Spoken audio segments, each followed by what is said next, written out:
Hey guys, it's Riley, and today I'm going to be reviewing All the Bright Places by Jennifer Niven.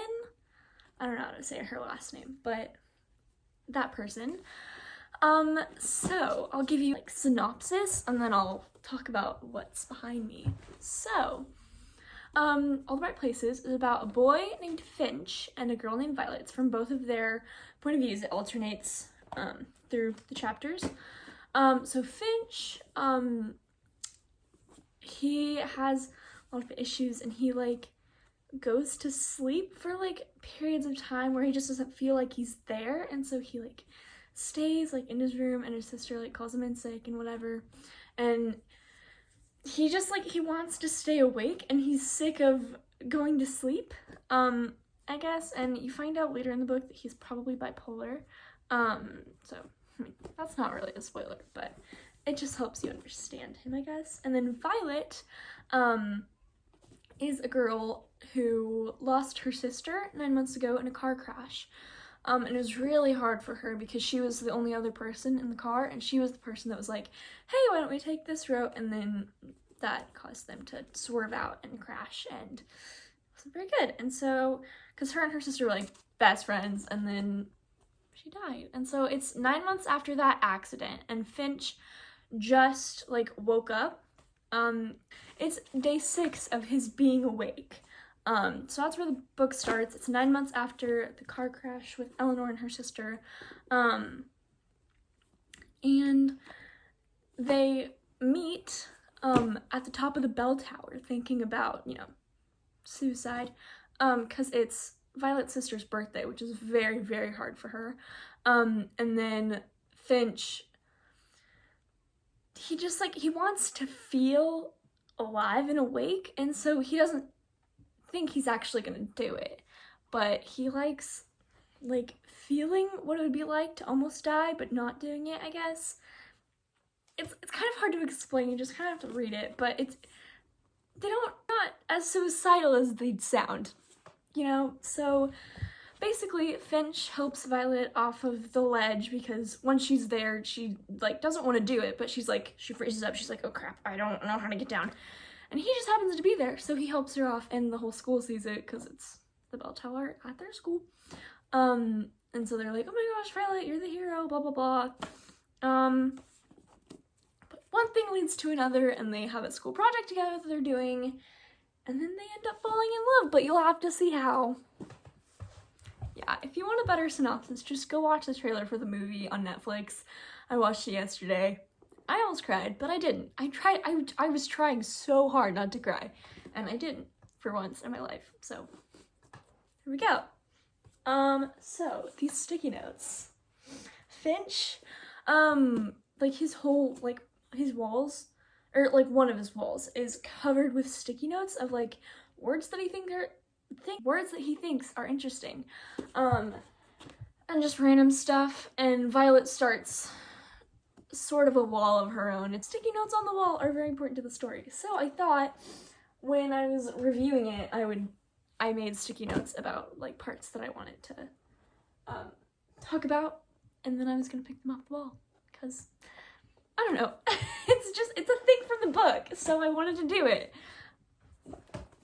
Okay, so I'm gonna put this aside because I don't really need it right now. So, let's go with character development. So, I color-coded them. So my ramen sticky notes are things about character development. So we're gonna go see, okay. So it says, can see it in writing. Like Finch, whenever he feels like he's going to sleep again, like his mood gets darker, and his like his writing, his chapters are shorter and stuff, and just like little things like that, just like seeing it, and like you can definitely tell like which point of view it's in, because like Finch, he's more like the jokester and whatever, and like that kind of thing, and so you can see that like whenever it's his chapters, there's gonna be more jokes about things, and like whenever it's Violet's chapter, it's more serious. I feel like that's what I meant by personality. But and then okay, things that I noticed in the book. we have metaphors. So, this is on the white sticky notes. So I feel like there's like so many metaphors within this book that I noticed. So like one is like the sticky notes on the wall. Like I feel like whenever there's more and it depends on which wall, because there's different walls that sticky notes get added to.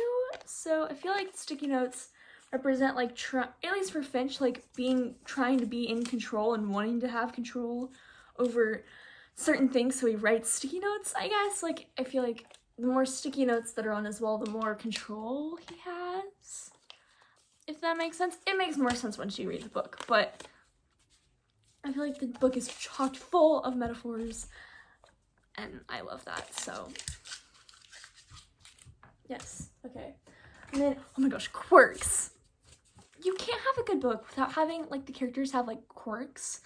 Like, it's hard to explain, but like if you've read Looking for no, it's Paper Towns, one of the main characters' friends has the biggest collection of black Santas or something. It's just like random things like that make it like, that's so, like, I love that.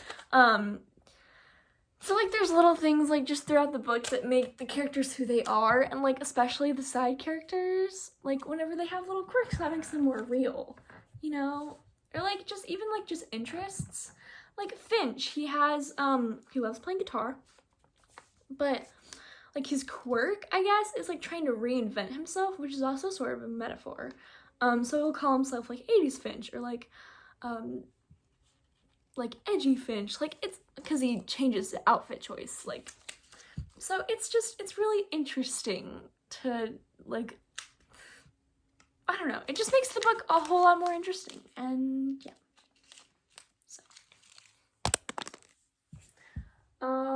okay, so 3 words to describe the book. I wrote them down. I actually have 4, because one of them was kind of, so this one was like, so it was sad. It's so sad. I'm not, like, if I say why, then it's gonna spoil everything, but I cried so hard. Like, insert picture of me crying, or video of me crying right here. This just keeps getting worse. So definitely don't read it. Or just, like, stop at, like, page 262, because that's where my last happy bookmark was. The rest is not good.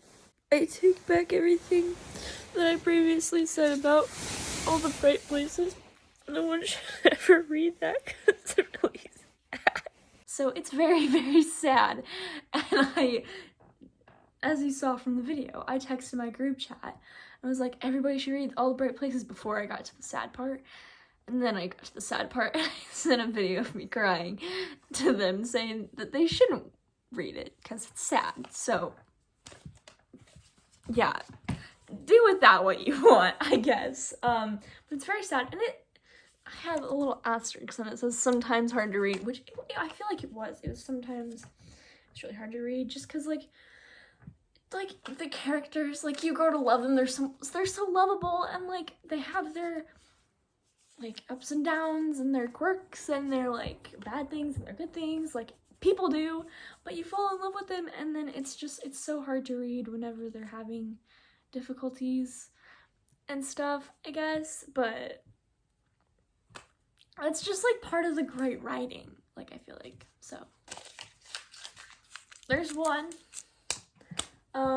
And then I have fun, because it's sad, but it's also really fun to read. Because like they go on like little adventures, which leads us to adventurous.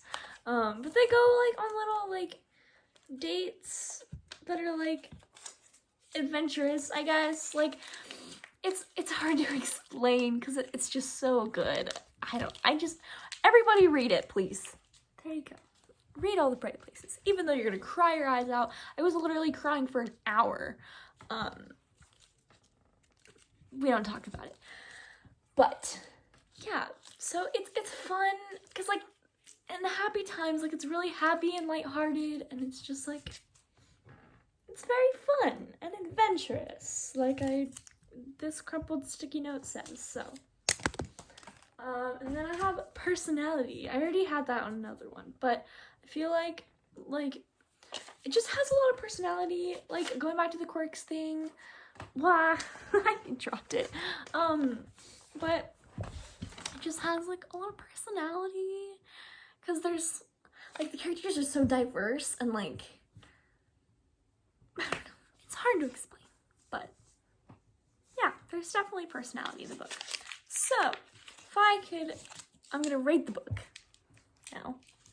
I don't have a sticky note for that. I forgot to write one, but I'm going to rate it, and I will rate it a 3.5. Because it's super sad, and I did not like the ending. But like, overall, it's a really good book, and the writing's like super good. But it's like, I feel like a 5-star book is like I don't know. But just like my favorite book of all time. And it's not my favorite book of all time. And then 4 is probably like my pretty favorite. And it's probably not my pretty favorite, but I don't know. I don't have anything. Okay, there you go. Okay. Okay, redoing that. Okay. Okay, so there you have it. All the bright places. Thank you so much for watching. Make sure to subscribe, give a thumbs up to the video, you know,